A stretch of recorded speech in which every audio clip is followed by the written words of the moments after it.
बिहार की सियासत में सुबह से ही ये खबर छाई रही कि ललन सिंह इस्तीफा दे चुके हैं जेडीयू से। पुष्टि की, हालांकि पुष्टि नहीं हुई, लेकिन इस पर रिएक्शंस खूब जमकर आए।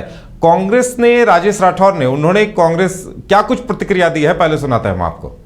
भाजपा ने जेडीयू के बारे में भ्रामक न्यूज फैलाया है। जेडीयू में मुझे लगता है किसी प्रकार के टूट नहीं है, उनका आंतरिक चुनाव है और ये ललन सिंह जी का इस्तीफा नीतीश कुमार और ललन सिंह जी की सहमति से हुई है।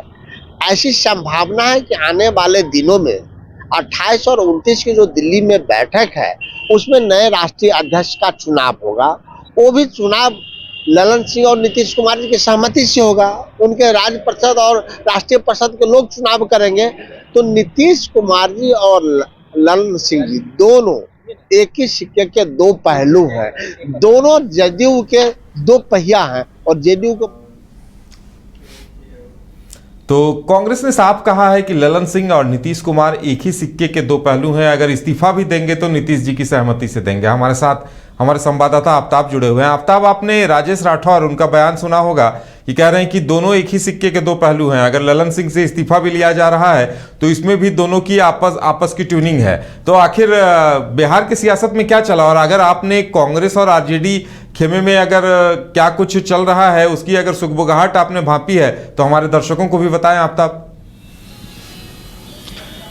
नहीं, देखिए, साफ तौर पे अगर देखा जाए तो जो विवाद था, इसके पहले आपको बता दें थोड़ा सा, मतलब भवन निर्माण मंत्री जो अशोक चौधरी हैं, जो जदयू के वरिष्ठ नेता और बिहार के मुख्यमंत्री नीतीश कुमार के करीबी हैं, और उनके साथ साथ जो जदयू के राष्ट्रीय अध्यक्ष हैं ललन सिंह, वो भी नीतीश कुमार के करीबी हैं, मुंगेर के सांसद हैं। तो अब साफ तौर पर देखा जाए तो जिस तरीके से जो है कि विवाद दोनों के बीच बहुत सारे मामले को लेकर था, उसके बाद जो है कि कई महीनों से विवाद के बाद आज जो है कि ललन सिंह ने इस्तीफा दिया। उसके बाद हम कह सकते हैं कि राष्ट्रीय जनता दल का जो खेमा है वहाँ पे भी इसकी चहलकदमी तेज हो गई। देखिए, साफ है कि कहीं ना कहीं अगर ललन सिंह जो फैसला लेते हैं, तो कुछ दिन पहले बातचीत चल रही थी कि राष्ट्रीय जनता दल से उनकी करीबी ज़्यादा बढ़ती नजर आ रही है, क्योंकि आरजेडी सुप्रीमो लालू प्रसाद यादव से राबड़ी आवास जाकर 10 सर्कुलर रोड में कई बार ललन सिंह ने मुलाकात भी की थी। उसके बाद खबरें बढ़ी, विवाद भी बढ़ा, अशोक चौधरी के बीच का मामला था। उसके बाद जब मीडिया में खबरें चलने लगी तो ललन सिंह ने मीडिया से मुखातिब हुए, मीडिया से मुलाकात कर उन्होंने साफ तौर पर कहा कि नीतीश कुमार से उनकी कोई नाराज़गी नहीं है और अशोक चौधरी से भी नहीं है। लेकिन ये ज़रूर है कि जिस तरीके से उन्होंने बड़ा फैसला लिया है तो कहीं ना कहीं जदयू के लिए एक बड़ा मामला है। इसके साथ साथ राष्ट्रीय जनता दल से भी ललन सिंह का करीबी ज़्यादा है, लालू यादव से कई बार उन्होंने मुलाकात भी की है।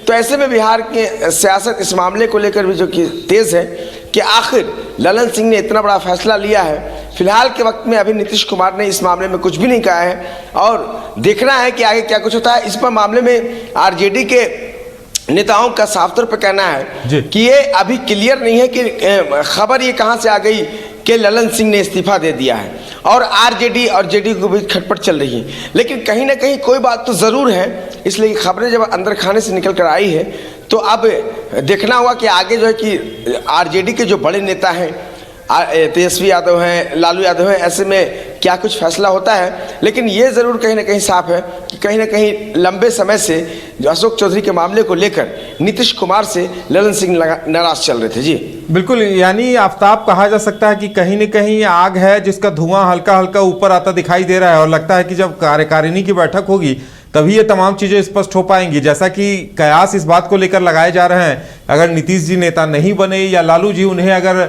एनडीए इंडिया गठबंधन का नेता नहीं बनवा पाए तो इस वजह से भी ललन सिंह से नाराज हैं, इस तरह की बातें सामने आ रही हैं।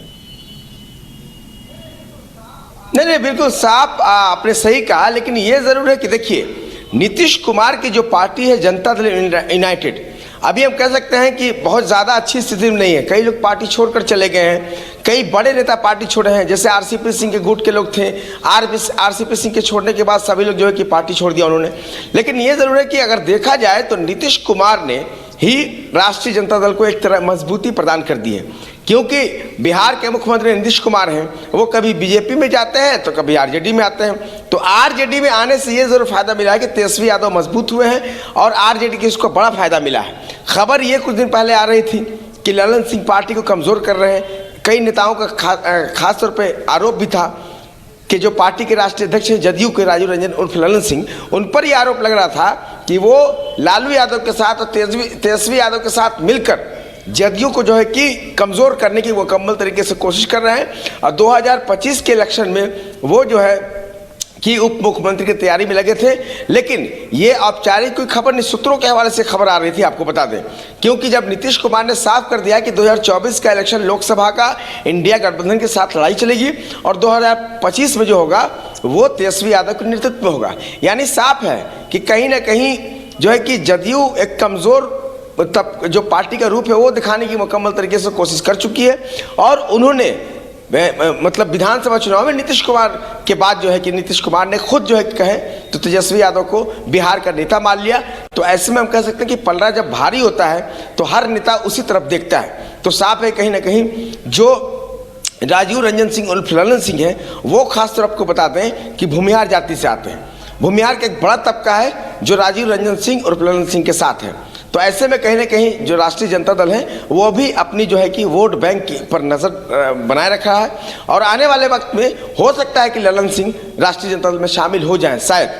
ये अभी चलिए इंतजार किया जाए और देखा जाए कि क्या कुछ होता है। इस पर सबकी नजरें टिकी हैं। आफ्ताब, हमारे साथ जुड़ने के लिए और तमाम जानकारी देने के लिए आपका बहुत बहुत धन्यवाद।